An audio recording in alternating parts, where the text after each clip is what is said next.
Hi everybody and welcome. Today I have Turtle Style 700 Generation 3 headphones and I'm going to show you how can you easily fix Bluetooth pairing issues. So to do so we have to tap on settings and go into connect devices. Now we have to scroll a little down to connect preferences. Here Bluetooth, and now we have to disable Bluetooth for 10 seconds at least. Now we have to power off our device. As you can see, our device is now powered off, and we have to wait a moment. Then we have to turn on our device back, enable pairing mode, and enable Bluetooth back again. Now if we can connect to our headphones, that's nice. If we can't connect to our headphones, we have a problem.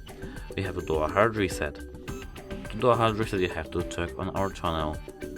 And if you still can't connect to your device after hard reset, you have to contact the device support. That's it, which hope to see you goodbye.